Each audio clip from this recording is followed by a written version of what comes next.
Oke, hai. Nama gue Aji dan sekarang kita bahas anime yang baru aja kita tonton.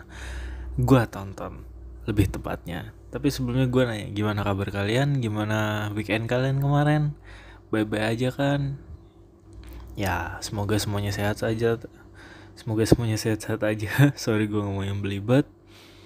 Tapi gue hari ini agak semangat nih. Karena anime yang kita bahas ini judulnya Yesterday wa Utate. Singing Yesterday for Me, nyanyikan Yesterday untukku. Kita nggak tahu Yesterday ini mengacu pada apa. Belum dijelasin juga di animenya. Episode 1 itu ayo langsung masuk episode 1 aja. Kita bahas dari sinopsisnya dulu. Data animenya dulu deh. Anime ini tayang selama 23 menit satu episodenya dan bakal tayang selama satu season 12 episode. Kita nggak tahu ceritanya bakal ending atau bakal ada season 2, season 3.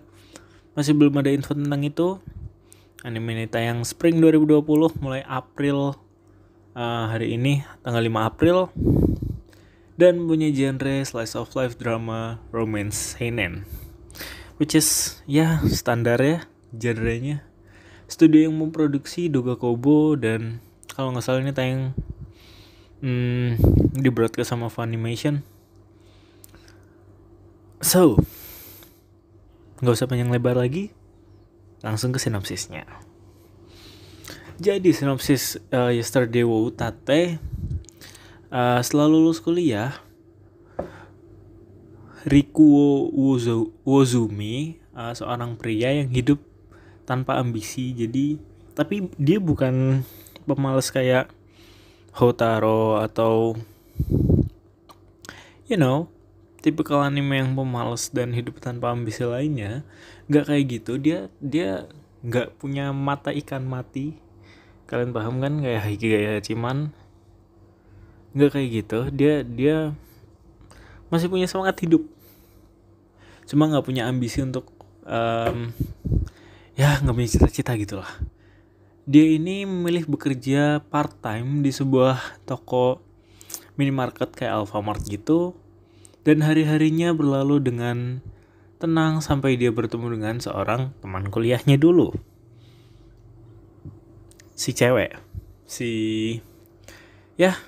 Karakter ceweknya gitu.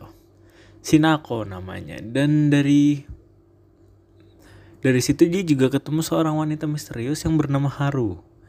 Yang dia ini muncul di beberapa scene di episode 1 ini bersama gagaknya. Dia piara gagak gitu, kayak limbat kan bawa burung hantu, dia bawa gagak gitu. So, apa yang menarik dari anime ini? Kalian pasti nanya gitu kan. Cuma cowok ketemu cinta lamanya, terus ketemu cewek baru yang mungkin bakal jadi cinta barunya, atau bakal jadi orang yang patah hati si cewek baru ini. I never know. Gue bukan yang bikin animenya, gue bukan yang tahu jalan ceritanya.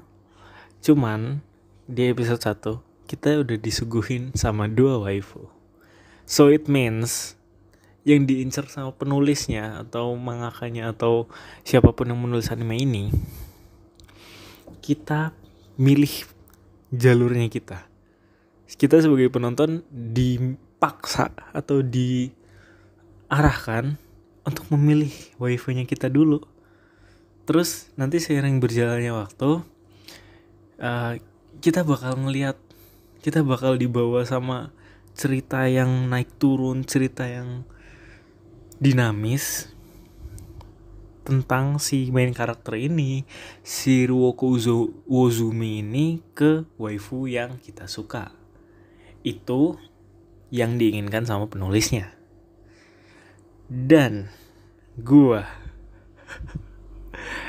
pribadi, sorry to say for Osananaji friends or orang yang meng-shape hubungan yang sudah ada sejak lama, tapi di anime ini, khusus anime ini, somehow gue lebih suka sama Haru. Oke? Si cewek aneh, cewek misterius yang melihara gagak, I don't know, there's something about this girl that attract me. This attitude, I mean her attitude, her smile, her I don't know, just dia menarik gitu. Dia membuat show ini dinamis gitu loh. Kalau nih, jadi si Rikuo Uozumi ini dia tipe orang yang gak punya ambisi kan. Jadi tipe orang yang pasif. Walaupun dia gak punya mata ikan kayak Haki Gaya Hachiman, tapi ya dia cowok yang kikuk ketemu sama cewek yang dulu dia suka, dan cewek yang dia suka juga awkward gitu.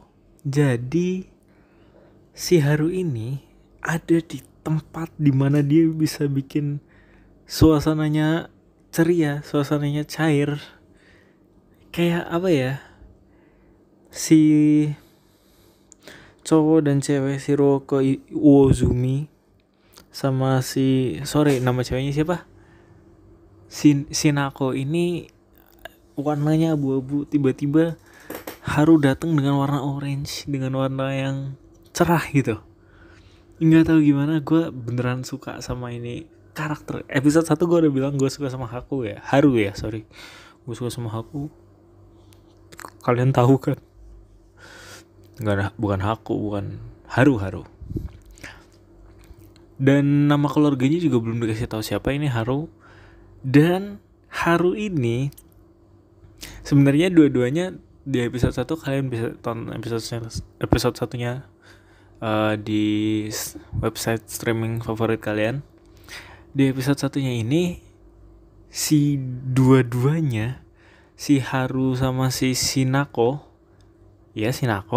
mereka tuh kayak punya masalah gitu loh. Mereka butuh main karakter buat menyelesaikan masalah mereka, membantu menyelesaikan masalah mereka. Tapi menurut gue masalah yang dialami sama Haku dan akan menjadi konflik bersama-sama main karakter ini bakal jauh lebih wah daripada sama Shinako. Nggak tahu kenapa. Karena kita lihat besok di episode 2, 3, 4, 5 atau sampai 6 mungkin. Karena gue bakal review di episode itu 5 atau 6 gimana karakter developnya. Gue sih jujur berharap banget sama Haru,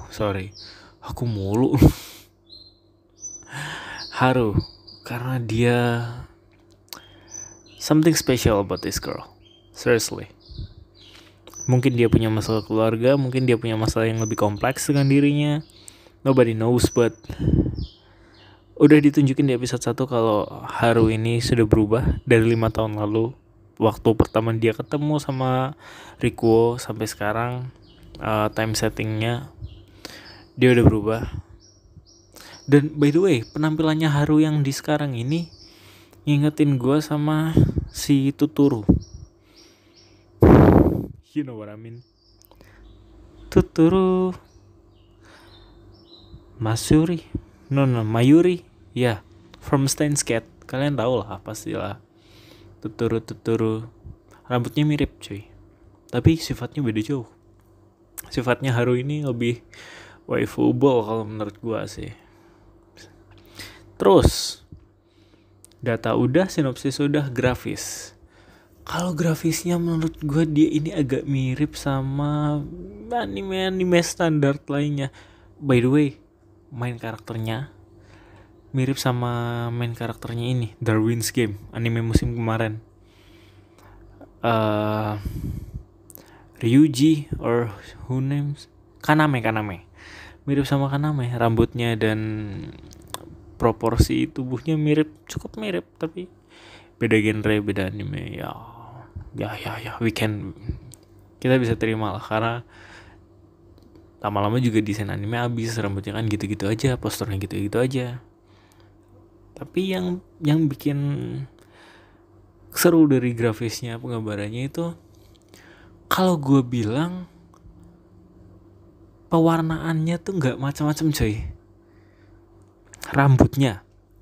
Ada bisa lihat beberapa anime rambutnya warna-warni, ada pink, biru, blonde, merah, ungu segala macam. Kalau di anime ini enggak, dia natural, hitam, coklat gitu. Ada satu karakter yang tadi muncul, temennya si Rikuo ini yang sama-sama kerja di swalayan Alfamart itu, dia rambutnya blonde. Ya diceritakan di anime ini dia itu anak band punk, which is ya kita tahu lah mungkin disemir atau apa, cuma masih wajar gitu, masih di dunia tuh masih relate, nggak ada warna yang aneh-aneh. Bunga sakuranya pink, saljunya putih. It's apa ya, grafis tipikal buat slice of life drama romance sih. Tapi yang bagus di sini, yang menurut gue menarik di sini, pas gitu. Serius deh, pas. Udah lama gue ngeliat anime romance drama yang komposisinya pas antara grafis, visual, audio sama storyline itu pas. Itu gue udah lama nggak nonton loh. Terakhir gue nonton yang menurut gue itu Your Lie in April, Shigatsu wa Kimi no Uso. Kalian pasti setuju. Udah nggak usah munafik, kalian pasti pernah nonton Your Lie in April.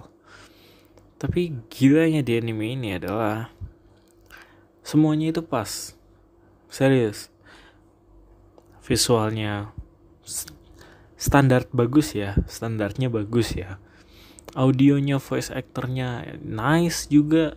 Storyline-nya bisa dikembangkan ke beberapa kemungkinan yang bisa dibengkokkan, bisa sulit ditebak, dan akan sangat menarik untuk ditunggu. Nah, so videonya mungkin udah kepanjangan, atau audionya mungkin udah kepanjangan. Thank you for listening. Semoga kalian baik-baik aja di rumah, sehat-sehat terus. Thank you for listening. Sekali lagi tadi udah. And I'm out.